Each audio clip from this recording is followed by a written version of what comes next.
Hello, everybody, and welcome to an inspired live stream. I'm John Nolan. Thank you so much for tuning in, my fellow freedom lovers.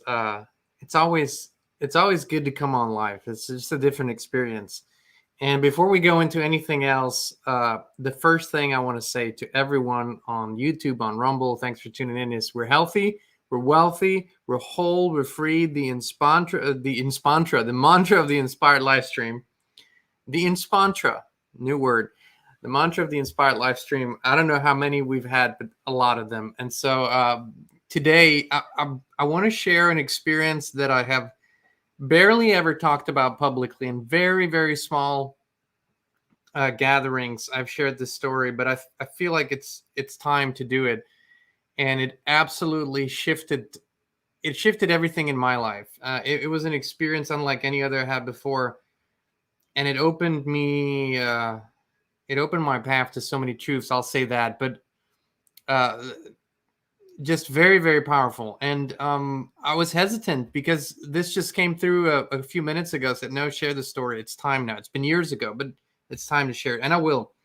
But I first want to share something else, and that's Christine and I love when we are approached by a friend, by a team member, or by someone else that says, hey, you should try this product, or you know we love testing things, we love trying things, and we rarely recommend anything. But there's one thing I want to recommend to you today, because it found me synchronistically when I was in a lot of pain, healing from an injury a few months ago, and a team member sent us this product here. It's called C60 Evo, and I was like, they're like, you got to try this. So, okay, I don't know anything about it. He sent it over.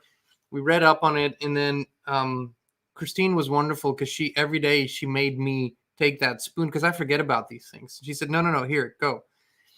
And after just a week, I think a week of taking it, I started feeling really, really better. And for me, the main benefit of that C60 oil was I felt like the inflammation I felt in my body was really going down. That's really what I felt, right?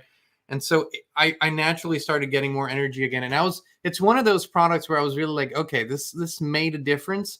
Then I looked into the ingredients. It's very pure, it's just C60 and extra virgin olive oil, which I like. I don't like byproducts. And so, then I said, okay, this is something I'd like to share with the Inspired Tribe. Can we get them a coupon code, a discount? And so we did it. So you can check it out. We put the link in the description. Here's a little picture, but that's just something uh, I encourage you to look into. It really helped me a great deal. And that's the beautiful thing about this one.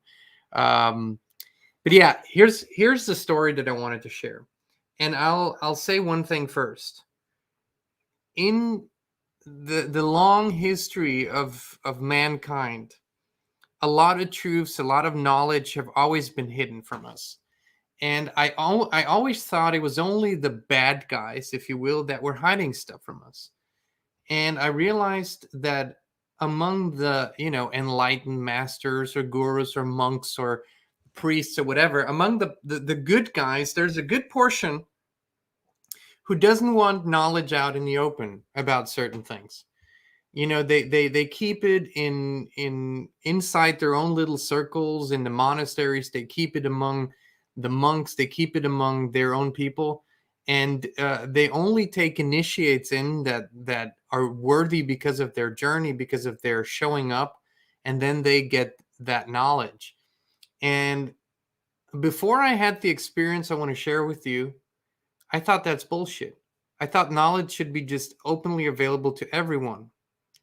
I've changed my stance on it somewhat, um, because the right knowledge can be very dangerous if it wasn't acquired in the right way and through the right means. And I know this sounds kind of elitist, but it has nothing to do with elitism. It has something to do with journey and experience. But now I want to share the story and then talk a little more about this aspect.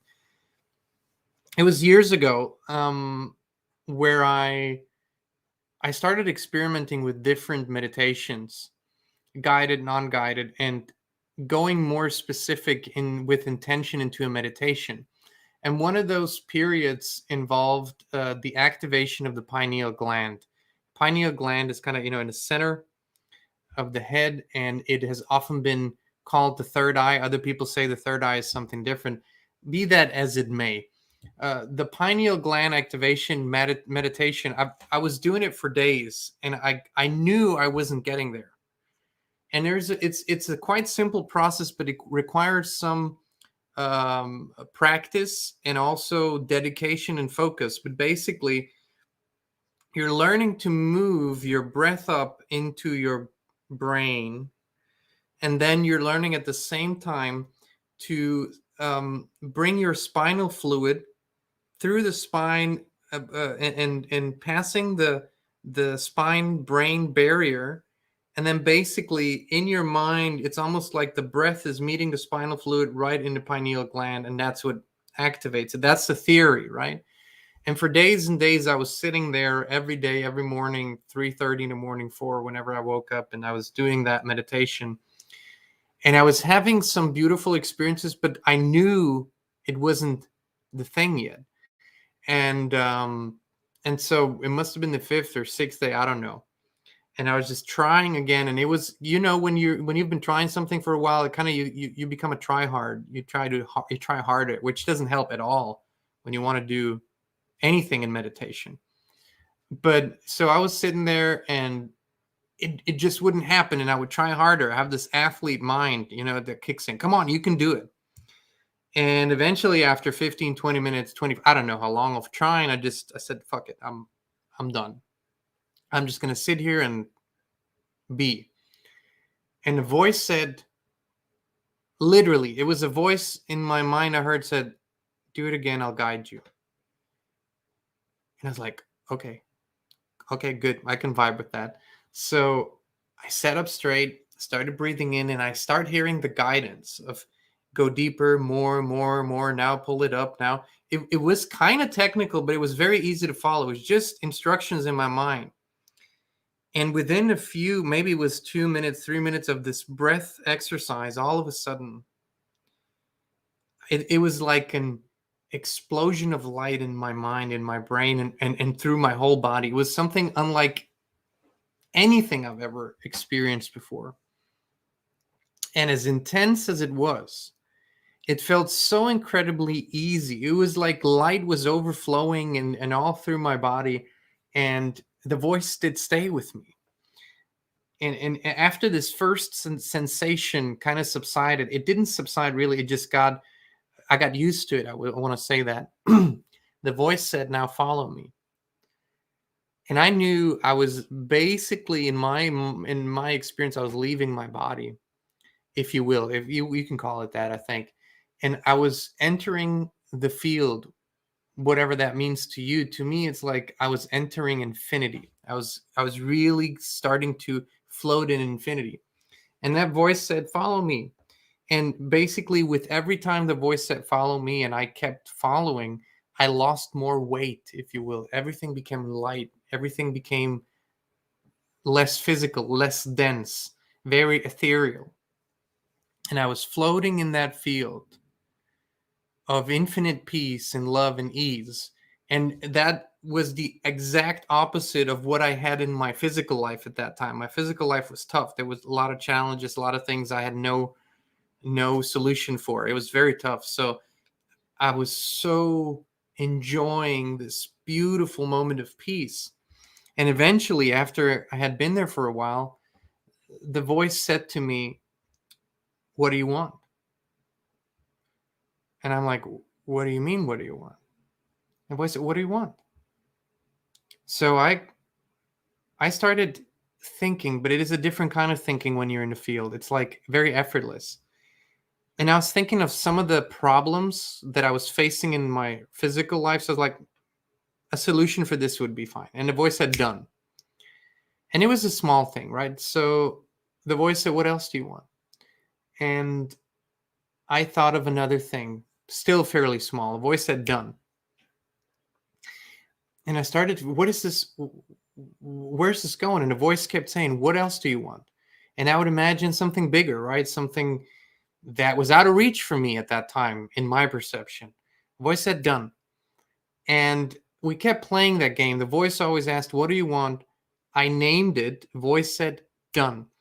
And I was starting to realize that it did not matter how big my desire was, how big my wish was, how big the thing was that I imagined, to the voice and in that field, it made absolutely no difference what I said. Everything was possible, everything was doable, everything was achievable, everything was manageable. And I started laughing in my mind, and maybe I laughed in my body, I don't know, because I had no memory of what my body was doing while I was in the field.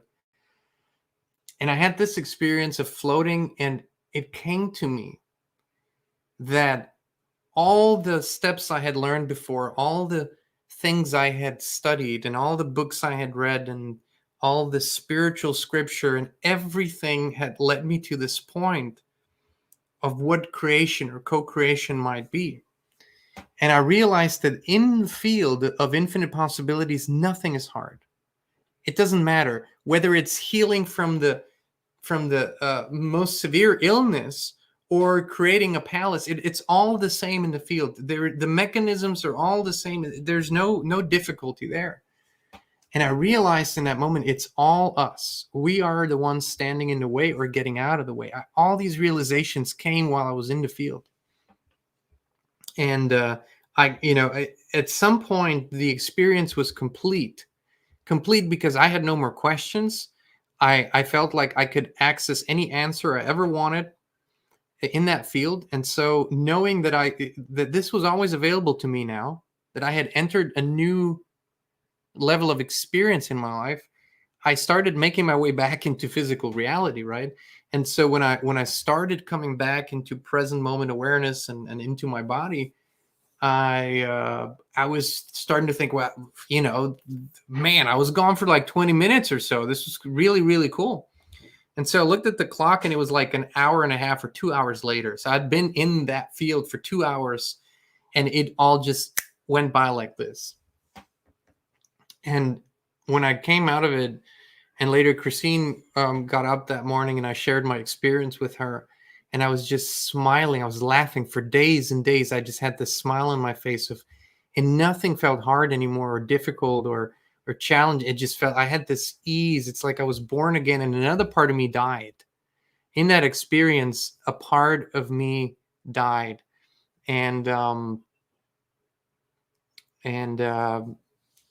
it was that part that was attached to all the ego things in life, how you accomplish something.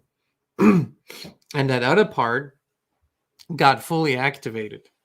So I couldn't go ever back to who I was before. Not even, not after this one singular experience, I could never go back to who I was before. And it's not like my life just magically changed after that. It was a perpetual moving forward, a perpetual unfolding, but I never got back into fear or panic or worry again, ever. I never felt that again. And slowly, some things fast, some things slower, all the things that I had asked for, or I was asked, what do you want, started appearing in my life. And they came quite effortlessly compared to before. But it wasn't even about that for me. It wasn't about the material things. Those were good because the problems I had accumulated, I started seeing solutions for that. And what really became clear to me, that in this explosion of information that we have all experienced over the last decades, right, where information is becoming so available, there's a lot of spiritual knowledge that has been taken, some from places where it's been kept from the masses for eons, and it's been just thrown out into the world without an initiation process, without a development, without a journey. And so a lot of people, they just saw one piece of that wisdom, that information, and pulled it out of a whole body of work, a whole body of experience. And they just understood it intellectually. They didn't have a real experience of it.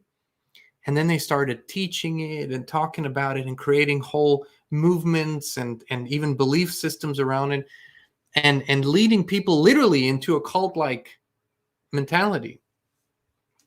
And I began to realize that unless you're willing to show up and have the experiences and have the learning unfolding journey and let yourself be a student, you don't know these things. You just think you know. And the greatest enemy of knowing is thinking that you know. It's not real unless it's experienced. And it leads to all kinds of wrong interpretations. And I'm not saying I have some kind of high ground now because I had this and other experiences, but I see how my perspective has changed through this experience and how my evolution has changed. And I do not ever speak on anything I don't have any personal experience of. Ever. Ever. But a lot of people do. And they speak with such conviction of something they haven't really experienced. They just know it intellectually, but they haven't really felt it and haven't really gone through that. And if that isn't created, we're cutting ourselves, in the heart, if you will. And I now, that's why I said from the get-go, I kind of now think maybe it was a disservice to humanity to just have all the information, especially about the spiritual evolution, just thrown out at them. And I feel like this wasn't possible before this technological age. It's possible now. And I feel like if people are not willing to show up for the journey, and the journey is, for me, it's an inner journey. So you show up for that meditation, or you show up for that prayer, whatever you call it, and for that spiritual connection every day, and you let that become the foundation of your life. But you have to have these experiences. I'd heard about the pineal gland activation, the third eye, so often. And at some point, maybe I had small glimpses of it, but nothing like that experience. And even after that experience, it wasn't like every time I sat down, I can have this experience. It's not like it. I've had it since, but this was the initiation. And it opened my life, my journey, my perception up to completely new ways of looking at things and of co-creating things. And there's this beautiful saying, and I'm going to maybe do a whole live stream on that saying because it's been with me for years. And it's not even complete. There's a whole other section to this. But before enlightenment, chop wood and carry water. After enlightenment, chop wood and carry water. That's so true. These enlightened masters of the past that I have studied and some of whom I've met, they're very down-to-earth people. You don't see it in them. They don't all of them, the ones that I've met, they don't wear the robes. They don't show it off. They're sometimes right there sweeping the floor, doing very mundane things, and they were some of the greatest teachers. And they were always the ones who cautioned me and warned me against just saying everything out loud to everyone. They said, you have to be mindful of what you share and with whom you share it, because what is powerful and empowering to one person because of where they are in their journey can become destructive to another because of where they're not in their journey yet. And this is hard to swallow for some people, because a lot of the people out there say, well, just tell me everything. And you can't tell anyone everything. As a matter of fact, you can only point. I can only share an experience, and it's like two arrows, if you will, pointing, hey, you might try this, but you can't have the experience just because of me saying it. You just might get inspired to find that experience in your own life. And that's really what this was about. That's why I wanted to share it today, because that too is part of what we're going through as a human family, is in our story, is going into experiences we've never had before and allow ourselves to open our minds. And I also want to say this to people that belong to the more spiritual, broad spiritual, sometimes they call it New Age, and people that belong to the Christian streams. Ultimately, some of these elements belong together. ultimately some of the practices of the East really belong with the Christ consciousness, right? Christ consciousness, Jesus Christ consciousness, if you will, and meditation, for example, are intrinsically connected. Jesus was someone who meditated so much, went away from the people, spent time in isolation in nature, meditated for weeks and weeks. And I think that's where a lot of what he taught came from. So in many ways now it's all coming full circle and being reconnected, because that too was part of the story, that knowledge and wisdom was compartmentalized, right? So it was spread all over the earth, and they had a piece here and they had a piece there, and you made sure that these groups keep hating each other so they never realize together they have the puzzle. Yeah, so basically that was it. So that's what I wanted to share in this live stream today. And I've never really spoken about this, especially not in this intensity. But ultimately, it's all about your own experience and where you allow life to take you. So I hope this was inspiring to you all. Love you all very, very much. Christine and I both want to thank you for being with us on this journey, for your support, your comments, your sharing, your love. But mainly, what is most importantly, we hope that some of the things that we share are inspiring and empowering, and that you step into your own journey fully and know you are a divine co-creator and you have God's spark within you, and that you live it. That's all. All right. Much love to you all. Have a blessed and wonderful rest of this day, and we'll be back with you again very, very soon.